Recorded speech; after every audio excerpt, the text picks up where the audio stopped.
nós também podemos errar por ignorância, por falta de conhecimento. Então, além disso, nós podemos errar por teimosia. Então, um erro por teimosia é uma ignorância no sentir e não uma ignorância no conhecer. Então, por dentro, nós reconhecemos o erro que cometemos, mas por fora, nós não damos o braço a torcer, ou por orgulho, ou por ego ferido. Essa teimosia faz com que nós não coloquemos para fora, nós não reconheçamos para fora aquele erro que nós cometemos.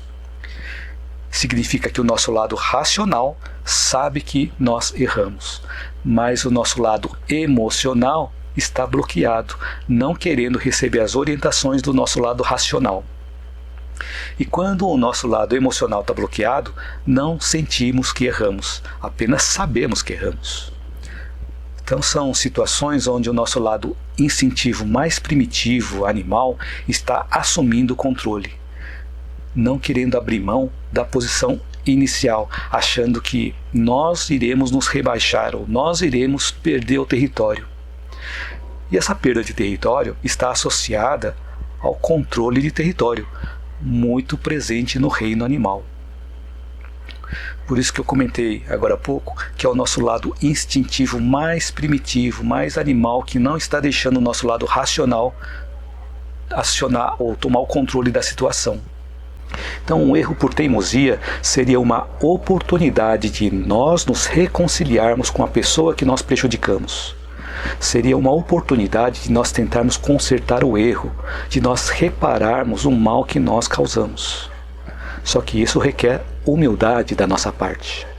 Então, aqui eu vou comentar agora uma matéria, uma experiência que um analista junguiano chamado James Hollis publicou no livro Os Pantanais da Alma.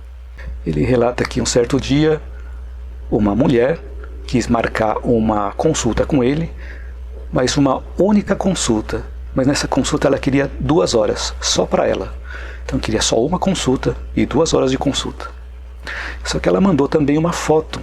E nessa foto estava escrito assim, estava escrito que era uma mãe que conduzia seus 2 filhos para a câmara de gás no campo de concentração. Então, o que aconteceu no dia do atendimento? Essa mulher chegou, apesar de que antes da mulher chegar, ele estudou bastante a foto, ficou analisando a foto e começou a imaginar, começou a pensar que se aquela mãe estava conduzindo os 2 filhos, provavelmente todos estariam já mortos através da câmara de gás lá no campo de concentração.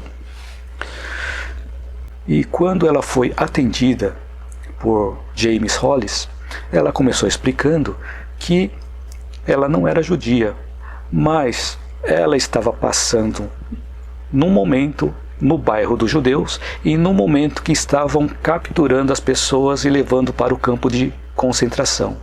E ela ficava gritando, dizendo que não era judia, assim como muitas outras pessoas também faziam. Então, assim, quando ela chegou lá no campo de concentração, ela continuou insistindo, dizendo que não era judia, e aí falaram para ela que ela já tinha visto muita coisa e ela não poderia voltar. Então ela foi retida lá no campo de concentração para realizar trabalhos, no campo de trabalho, para realizar uma tarefa. Só que aí deram uma tarefa para ela, que era conduzir 2 crianças na fila das pessoas que seriam levadas à câmara de gás, enquanto as mães dessas crianças foram conduzidas para o campo de trabalho. E com essa tarefa que ela recebeu de conduzir essas 2 crianças para a fila que seria levada para a câmara de gás, ela se diz feliz por ter conseguido ter a oportunidade de conseguir a liberdade através dessa tarefa. Então foi uma tarefa dada para ela conseguir a liberdade. E ela ficou feliz com isso, de levar as 2 crianças para a câmara de gás, e assim, depois ela teve a liberdade e teve uma vida normal. Passou um certo tempo, ela estava visitando uma biblioteca e começou a folhear algumas matérias e viu uma foto. A foto dela carregando essas 2 crianças. E presa em si mesma, ela não havia se dado conta que havia participado de um dos momentos mais cruéis da humanidade. Aí ela pensou assim, baseado nessa culpa que ela carregava desde então.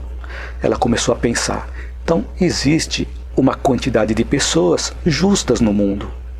Então ela achava que se a pessoa se confessasse diante de uma pessoa justa, seria libertada daquela culpa. E para isso ela escolheu o James Hollis, achando que o James Hollis era uma pessoa justa. E com isso ela estava achando que se confessasse diante dele, ela estaria livre daquela culpa. Só que, como foi comentado já aqui, a culpa, sendo resultante de algo que nós mesmos provocamos ou nós mesmos realizamos, ela é propriedade nossa e ela é intransferível.